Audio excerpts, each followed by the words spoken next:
Hey guys, it's Gaijin Hunter. I absolutely love the Trickster vocation in Dragon's Dogma 2. I plan to do an actual sort of vocation guide to sort of show off the potential and the different ways that you can approach battles using that vocation. But before I try to find the time to do that, I want to at least show you how to unlock the job early.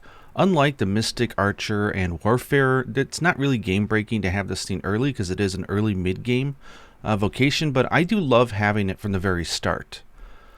So once you get to the very first main town, you want to take the ox cart on the west end to the checkpoint town. You may get attacked, or if you're lucky, you won't. But once your ox cart arrives, you'll be greeted with a little opening cinematic. A very annoying guy here who's going to interrupt you, even though you didn't speak to him. Thanks, bro. And because you're at the checkpoint town, the first thing you want to do is go to that inn and save. Because what we're doing from here is a little cheesy. I don't know, it's a little risque, so I definitely think having that hard save just in case things go wrong is a good idea. Now once you wake up from an inn, it's going to be the morning, so just go find a random bench and sleep at it just once, and that will make it the afternoon. What happens in Checkpoint Town is that every start of the afternoon there's a cart that carries like residents or trade or whatever that's allowed to go through the gates. And it will appear down here about 4 to 5 minutes before it reaches the gate. The draw distance is pretty bad, so I don't see it here. It's on the corner of my eye here. And I missed it like an idiot. And I was gathering some flowers, but once you go out, you'll see that it's coming in. And what you want to do is just hitch a ride. Your pawns will walk outside, so the guards will get pretty ticked off at you when you get through the gate. But it will let you through. They're not going to stop you midway. Now, it does take a good 4 minutes or so to get all the way up here, so you could just do some shopping in the town and just catch this thing when it's near the gate. That's not a problem. You don't have to do it from the bottom. But once it's starting to go through the gate, you'll notice that the guards are getting a little miffed off. I think they realize that I don't have a residence permit, nor do my pawns, and we're going through the gate, so they're not very happy. So we're going to be doing a mad dash, because if you get caught by the guards on either end, you're going to get arrested. And it's not a very good time trying to recover from that. Now I'm going to be showing you an easier method which you can do. If you have one wake stone, you should easily be able to get one. You can just go to a rift crystal, recruit 2 pawns that will give you a shard just by laying on a bench for a day. But because we are going down, it's much easier to sprint past enemies, so you can get to the area where you get the vocation without doing what I'm about to do, which is taking the plunge. This is just a faster way of doing it because it's a very safe forward road until the shrine that you go to. If you do the around path, it's just filled with tons of enemies, and you just need to run it all the way through. I do find that going to the southern capital from this place is really hard because the enemies hit really hard, and you're really not supposed to be here at this point in the game. But the whole point of this is to get Trickster early so you can enjoy it. So I'm going to get Trickster and use that fairy stone to go right back to the main town and continue playing. So here you see there's really not a lot of enemies. I got rather lucky with my route, but this is just, it's pretty much a straight shot at this point. Just going to come up here and around the left, and you'll see the shrine. I say sarcastically, I love that the game doesn't really explain anything to you. You just talk to this effigy of a lady and you get the job, and it doesn't explain why or anything. It's just like, oh good, you unlocked it. It's like, oh thanks. I don't think you need to pay the money here, but it's 50 gold, why not, right? Basically she's a fortune teller. She'll tell you where you need to go next for your main story quest. So, and then boom, you unlock the Trickster vocation. In the same area though, she is the master, so taking the idea that she's an effigy, it means that the real her is somewhere up above. So just go in the back over to the left and you'll see this ladder.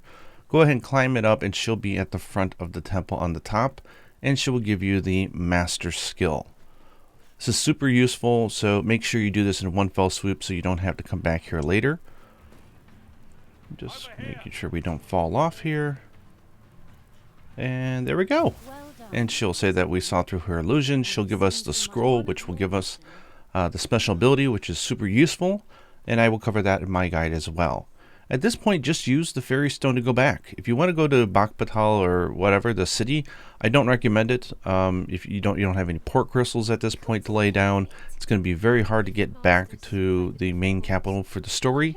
And honestly, that wasn't the whole point of this, was not to speedrun the game or anything, but to get us a job that is really fun and very unique and not going to ruin the balance of your gameplay experience.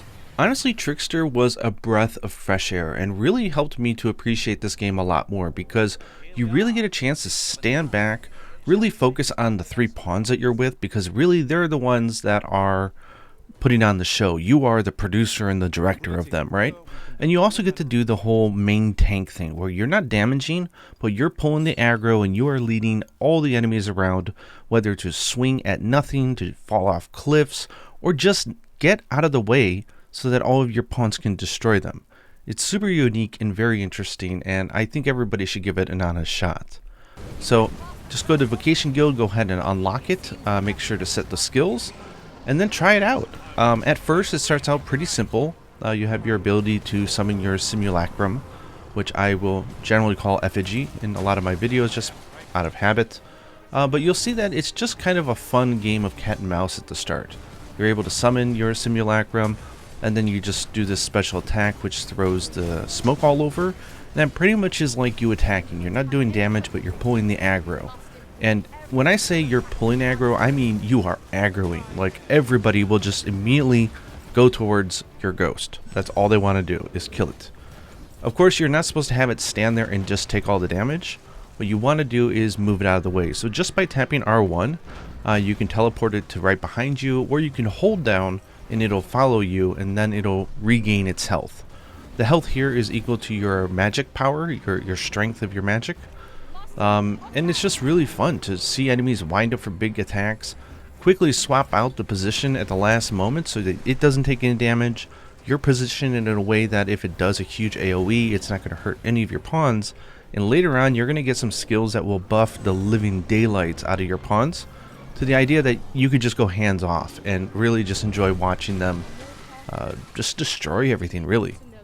Anyways, hope you guys enjoyed this quick little guide on how to unlock the Trickster in a very early thing. Again, I do recommend that you have a fairy stone. I've tried several times to go and get the Trickster and then find my way around without being able to teleport back, and I've not had much success. It's very hard and frustrating. I don't recommend it. So go ahead, grab it, come back to the main story, play around in the Northern Hemisphere more. If you're dying for a new and better weapon, the Sphinx Trials is a great way to do that. There's lots of guides online for that. So yeah, so I'm going to take my sweet time crafting my full tutorial guide for Trickster, because I want it to be good, and I hope you guys look forward to it. In the meantime, if you find anything cool out that you really like about Trickster, let me know in the comments below. Until next time, happy tricking.